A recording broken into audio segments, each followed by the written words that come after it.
Hey guys, this is Matt for Creative. Today we're here at the New York International Auto Show, and this is going to be one of the key ones that I look at because this is Jeep. I've been outside of the automotive industry for about 10 years, so I have a lot of catching up to do, and I haven't owned a car in many years as well. I live in New York City, I have a bike, I have an electric bike, and I have access to the subway, so that's really what I do. But I'm kind of moving in the direction where I would like to have something with four wheels to transport myself and also items, and I would like to start traveling outside the city. For years, I was just stuck inside the city, and not stuck because I was forced to be, but because I still hadn't realized everything about the city. I love the city, I love exploring it, but I kind of want to look at places around, and for that, I do have to have a car. So let's look at the entirety of Jeep today, beginning with the car that truck, whatever you want to call it, that I would most likely get, and that is the Wrangler.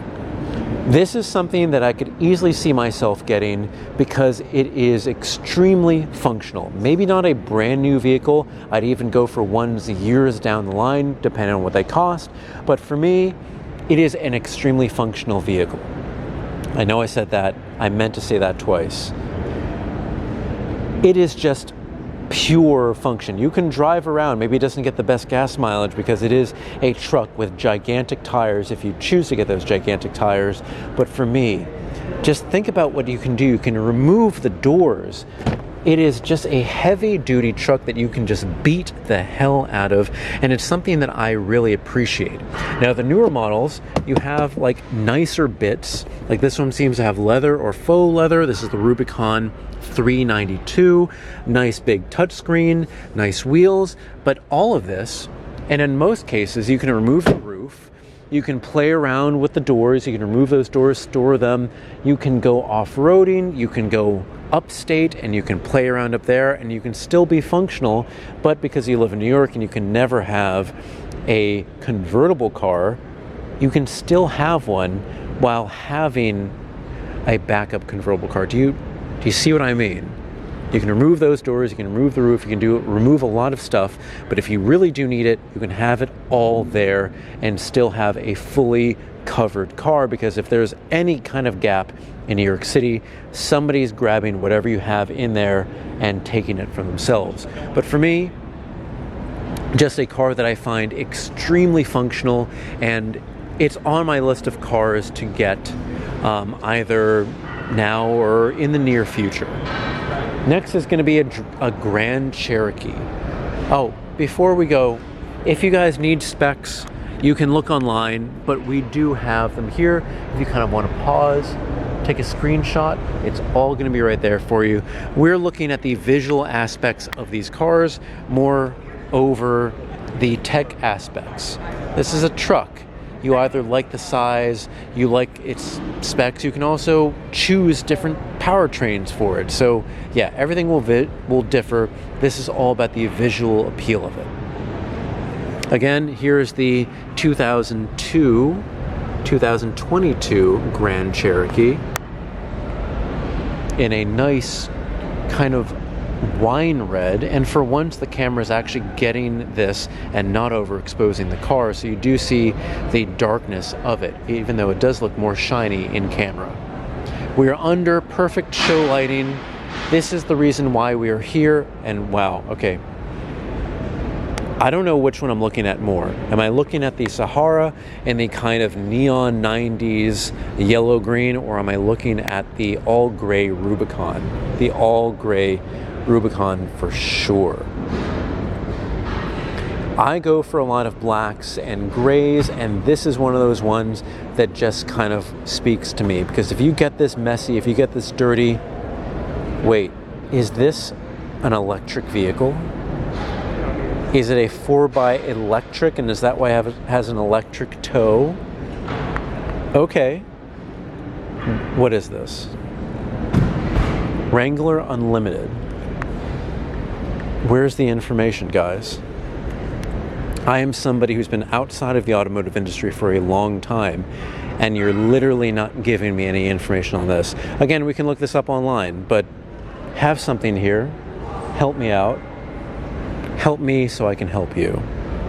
Next here we have a Compass, a car that for me never really made sense. I'm sure it sells well because people are looking for small crossovers under the Jeep name, but just like the Renegade, Compass, they're just too small. They don't really feel like Jeeps to me. They just are SUVs, functional SUVs, but just not really Jeeps. Jeep Gladiator, this gigantic truck, just seems to be fine. This looks well. Okay, here's the 2022 Gladiator. Again, you can take a look here.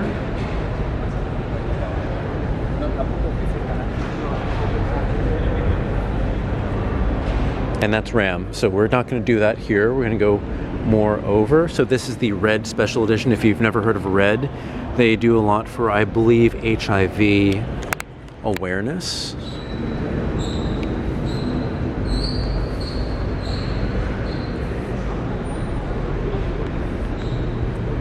So here's the Compass, here's the Wagoneer,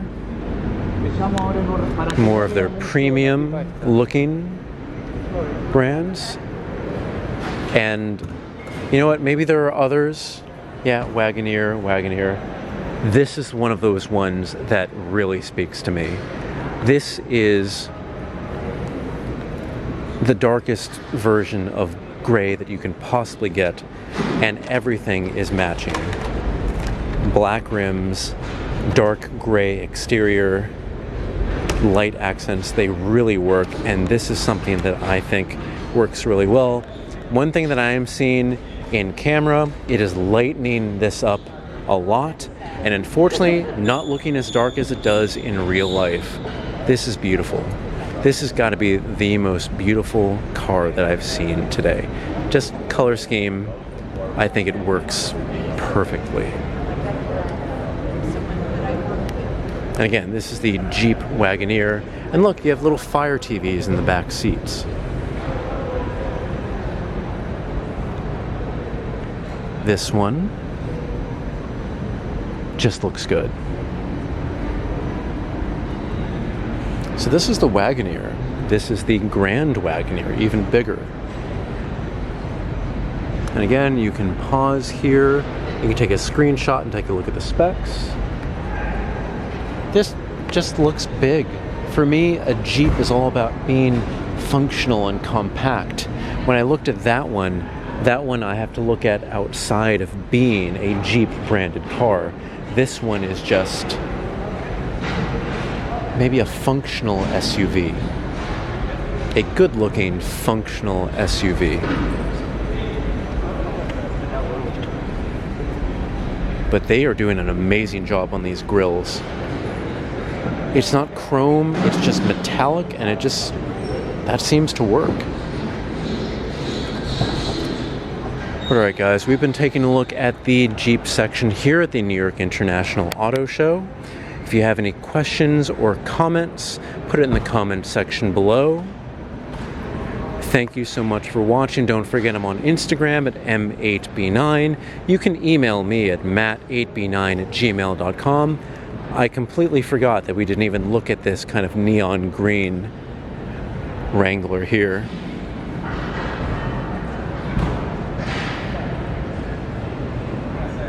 Looks good. Alright guys, thank you so much for watching, and I will see you next time.